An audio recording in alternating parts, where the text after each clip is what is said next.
Hello दोस्तों, आज हम लोग डिस्कस करेंगे रेगुलेटिंग एक्ट ऑफ 1773 1773 का रेगुलेटिंग एक्ट। यह बहुत ही इम्पोर्टेंट टॉपिक है। इस टॉपिक से हर एग्ज़ाम में लगभग प्रश्न पूछे ही जाते हैं। 1773 का रेगुलेटिंग एक्ट, इसे हम लोग समझेंगे पॉइंट वाइज।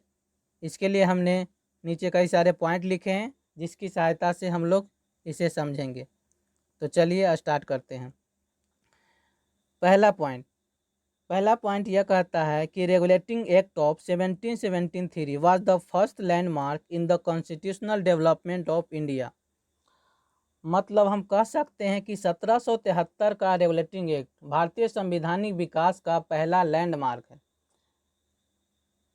तथा हम कह सकते हैं कि 1773 के रेगुलेटिंग एक्ट के द्वारा भारत में केंद्रीय प्रशासन की नींव रखी गई। मतलब भारतीय संवैधानिक विकास का सिलसिला यहीं से शुरू हुआ। अब आते हैं नेक्स्ट पॉइंट पर। यह कहता है कि 1773 के रेगुलेटिंग एक्ट के तहत भारत में ईस्ट इंडिया कंपनी के कार्यों को नियमित और नियंत्रित करने की दिशा में ब्रिटिश सरकार द्वारा उठाया गया यह पहला कदम था। अब आते हैं नेक्स्ट पॉइंट पर, जो कहता है governor of Bengal to governor general of Bengal. मतलब इस अधिनियम द्वारा बंगाल के गवर्नर को बंगाल का गवर्नर जनरल पद नाम दिया गया।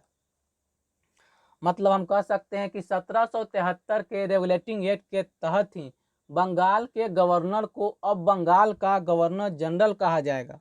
और हमारे पहले गवर्नर जनरल हुए वारेन हेस्टिंग, और इसकी सहायता के लिए एक 4 सदस्यीय कार्यकारी परिषद का गठन भी किया गया, तथा इसके द्वारा मतलब इस अधिनियम के द्वारा मद्रास एवं बम्बई के गवर्नर बंगाल के गवर्नर जनरल के अधीन हो गए, जबकि इससे पहले सभी प्रेसिडेंसियों के गवर्नर एक दूसरे से अलग थे।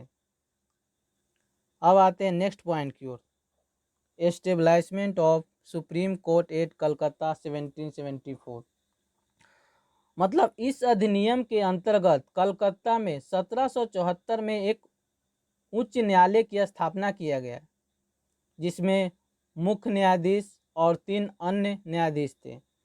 और पहले मुख्य न्यायाधीश थे एलिजा एम्पे।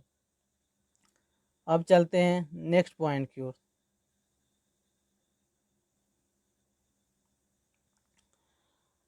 हमारा नेक्स्ट पॉइंट कहता है एस्टेब्लिश कोर्ट ऑफ डायरेक्टर, जो कि है governing body of the company. यह बहुत ही इम्पोर्टेंट पॉइंट है, इसे समझते हैं। 1773 के रेगुलेटिंग एक्ट के द्वारा ब्रिटिश का कोर्ट ऑफ डायरेक्टर के माध्यम से कंपनी पर नियंत्रण सशक्त हो गया। इसे भारत में इसके राजस्व, नागरिक और सैन्य मामलों की जानकारी ब्रिटिश सरकार को देना आवश्यक कर दिया गया। ये बहुत ही इम्पोर्टेंट पॉइंट है। अब आते हैं नेक्स्ट पॉइंट की ओर, जो यह कहता है कि 1773 के रेगुलेटिंग एक्ट के तहत कंपनी के कर्मचारियों को निजी व्यापार करने और भारतीय लोगों से उपहार व रिश्वत लेना प्रतिबंधित कर दिया गया। अब लास्ट पॉइंट यह कहता है कि 1773 के रेगुलेटिंग एक्ट के समय इंग्लैंड के प्राइम मिनिस्टर कौन थे? वो थे लॉर्ड नॉर्थ। तो चलिए हम लोग एक बार क्विक रिवीजन कर लेते हैं कि हम लोग क्या क्या पढ़े। पहला पॉइंट, 1773 के रेगुलेटिंग एक्ट के तहत कंपनी पर संसदीय नियंत्रण की स्थापना हो गया।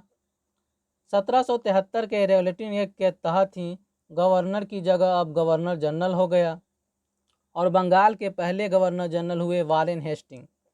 1773 के रेगुलेटिंग एक्ट के तहत ही कलकत्ता में पहले सुप्रीम कोर्ट की स्थापना किया गया 1774 में, और उस सुप्रीम कोर्ट के पहले मुख्य न्यायाधीश हुए एलिजा एम्पे। तो दोस्तों, यह लेक्चर आपको कैसा लगा ज़रूर कमेंट में बताइए। मिलते हैं अगले वीडियो में, तब तक के लिए धन्यवाद।